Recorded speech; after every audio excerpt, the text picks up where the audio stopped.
কাঁধ থেকে এই যে আমরা একটা জামা কাটিং করব, তার মাপ পার্ট 1 থেকে আমি একটা জামার মাপ নিলাম। এখন আমার পার্ট 2-তে আপনারা পাবেন যে কিভাবে মাপ দিয়ে জামাটা কাটতে হয়। তো এখন আমি সেটা দেখাবো।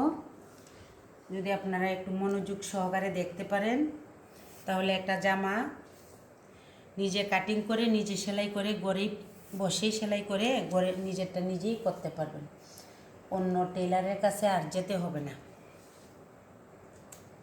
তো এই যে এটা হলো কাঁধ, এই কাঁধ থেকে ধরলাম আমি। এই যে আমার জামার লম্বা আছে 45.5, তো ঠিক আমার সেলাই করেও 45.5 থাকবে। এইদিকে আমি এদিকে আমি হাফ ইঞ্চি কাপড় বাড়িয়ে নিব।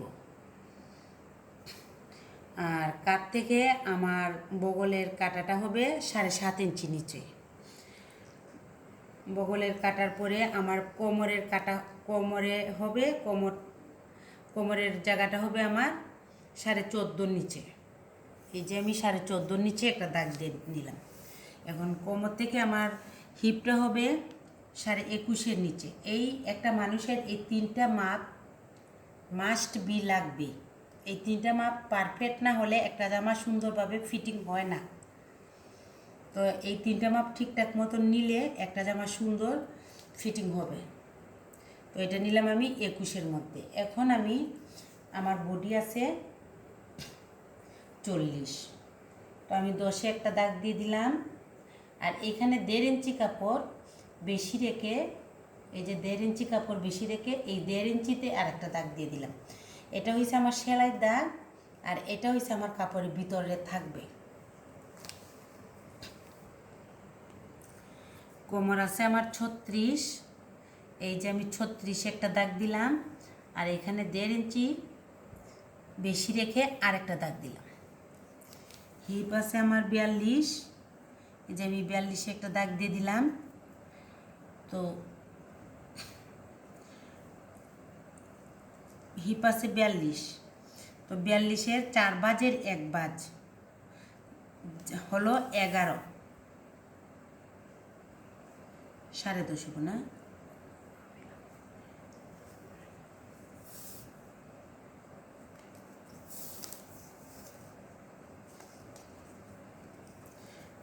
হিপ আছে 42, 42-এর 4 ভাজের 1 ভাগ হবে, পুরা শরীরটা ঘুরিয়ে হয়েছে আমার 42। তো 42-এ 4 দিয়ে ভাগ দিলে কত হবে? 10.5। তো এখানে আমার হবে 10.5। 42-এ 4 দিয়ে ভাগ দিলে হবে 10.5। এই যে আমি 10.5-এ একটা দাগ দিলাম। আর এখন আমি আর 1.5 ইঞ্চি কাপড় আমি বেশি রাখলাম। ঠিক কোমরেও আমি 36-এ 4 দিয়ে ভাগ দিলে হবে 9। তো 9-তে আমি একটা দাগ দিলাম। আর এই যে 1.5 ইঞ্চি কাপড় আমি বেশি রাখলাম। তো ঠিক সেম এই বুকের বডির ব্যাপারেও আমার বডি হয়েছে গিয়া 40, 4 দিয়ে ভাগ দিলে 1 ভাগ হবে আমার 10। এই যে 10 দিয়ে আমি 10-এ একটা দাগ দিলাম। আর 1.5 ইঞ্চি কাপড়ে বেশি রেখে আরেকটা দাগ দিয়ে দিলাম। তো এখন আসি কাঁধের ব্যাপারে। কাঁধ হলো আমার 12.5। তো এখন আমি 7-এ একটা দাগ দিব, কারণ হাফ ইঞ্চি কাপড় আমার বেশি রাখতে হবে। সেলাই করলে আমার হাফ ইঞ্চি কাপড় সেলাইয়ের ভিতরে ঢুকবে, তাই হাফ ইঞ্চি কাপড় বেশি রেখে আমি 7-এ একটা দাগ দিলাম। এই সুজ আমি একটা এই বডি থেকে কাঁধে একটা টান দিয়ে নিলাম, সুজ একটা টান দিয়ে নিলাম। এখন আমি এখান থেকে 1.5 ইঞ্চি কাপড়ে 1.5 ইঞ্চিতে এই কোনা থেকে আমি 1.5 ইঞ্চি একটা 1.5 ইঞ্চি কাপড় রেখে এখানে আমি একটা দাগ দিলাম। তো এই বরাবর আমি মার্কা করে নিব। এই এখন আমি এই বরাবর আমি একটা মার্কার টান দিয়ে নিব, যে আমি দাগ দিয়ে রাখছি এই দাগে দাগে আমি মার্কা টান দিব। এখন আসবো আমি গেরে। তো আমার গের আছে 20।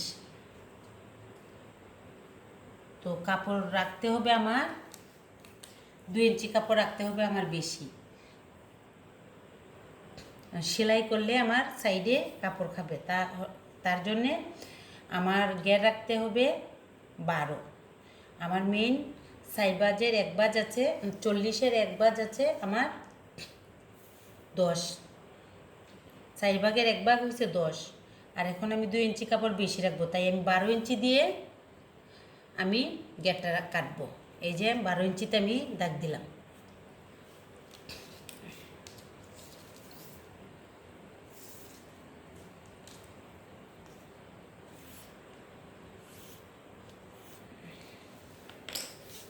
এখন আমি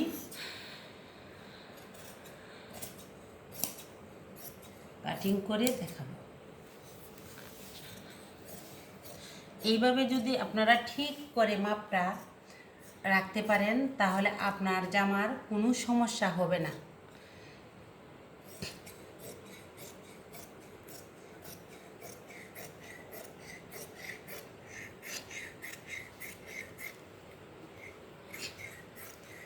পারফেক্ট একটা জামা আপনার নিজের হাতে সেলাই করে পরতে পারবেন, কারো কাছে যেতে হবে না, কাউকে টাকাও দিতে হবে না।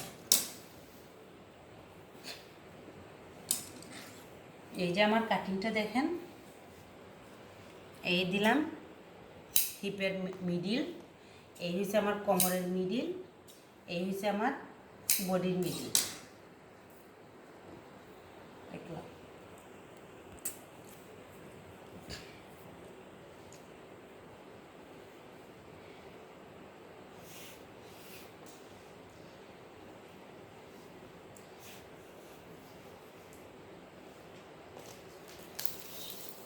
হাতের আমরা একটা হিসাব আছে, সব কিছুরই হিসাব আছে, আর হিসাব দিয়ে কাপড়টা কাটিং করলে আপনার কাপড়টা কখনো নষ্ট হবে না।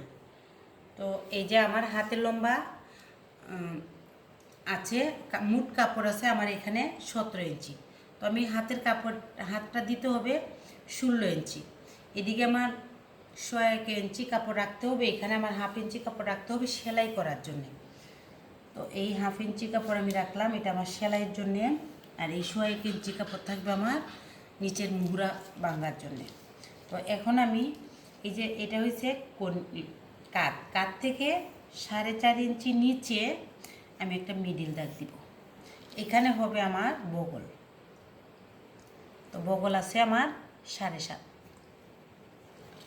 কেউ বগল বলে, কেউ হাতের মুহুরা বলে। তো এটা আসলেই বগল, এটা কোনো মুহুরা না, এটা আসলেই বগল বলে। আমার হাতের মুখ আছে 15, এটা প্লাজো হাত। আর এই যে ডিপটা হবে আমার 6।